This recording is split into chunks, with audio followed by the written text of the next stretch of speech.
खिरमन शब्द के पर्यायवाची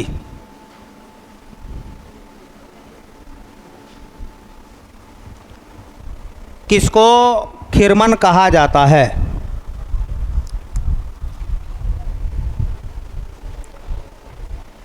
अब ये सवाल आ जाएगा कि खिरमन किसका पर्यायवाची है या खिरमन का पर्यायवाची क्या है।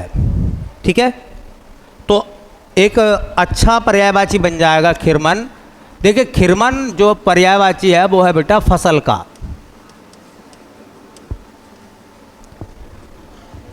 अब देखो, जो फसल है उसको क्या कहते हैं हम?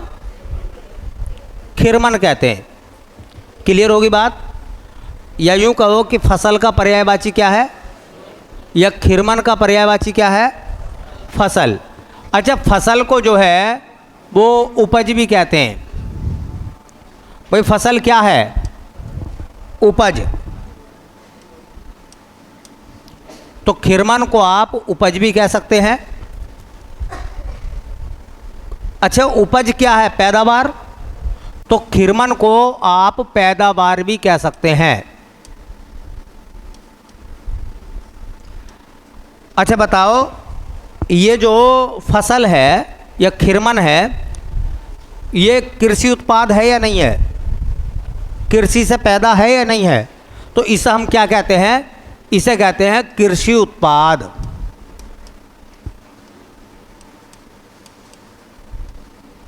कृषि उत्पाद। तो देखो, कृषि उत्पाद से आप पहले से परिचित हो।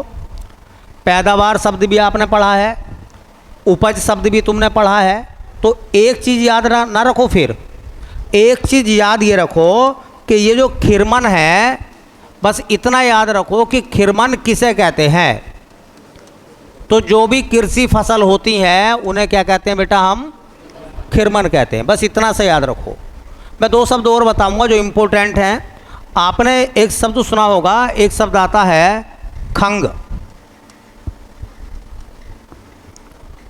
एक शब्द होता है खशीश।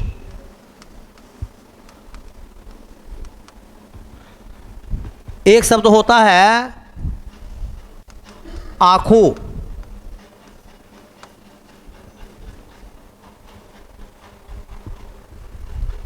ये चार वर्ड याद रख लो। पर्यायवाची तो याद रह गई कि खिरमन शब्द का अर्थ होता है फसल, कृषि उत्पाद, उपज या पैदावार।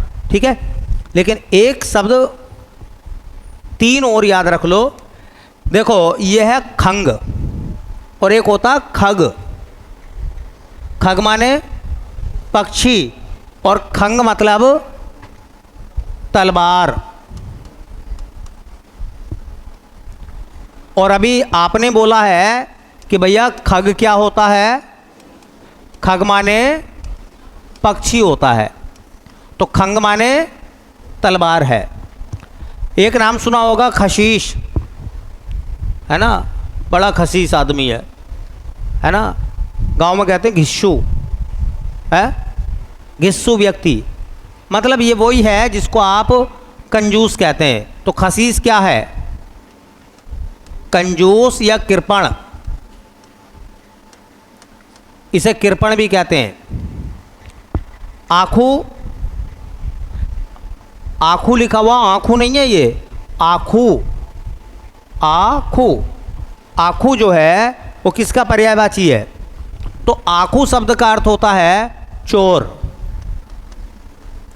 ये चारों याद रख लो, इम्पोर्टेंट है। अगर पेपर में एक भी आ गया और अगर आपने नहीं करा या आपसे नहीं हुआ तो समझ लो हजारों बच्चों से आप मेरिट में नीचे की तरफ खिसक जाएंगे। ठीक है, फिर मुहावरा लागू होगा, गई भैंस पानी में। ठीक है, तो याद रखो, खिरमन का मतलब होता है फसल, खंग का मतलब होता है तलवार, खशीश का मतलब होता है कृपण या फिर कंजूस, और आँखों का मतलब होता है चोर। और मैंने लिख दिया वेरी इंपॉर्टेंट है चारों वर्ड। ठीक है।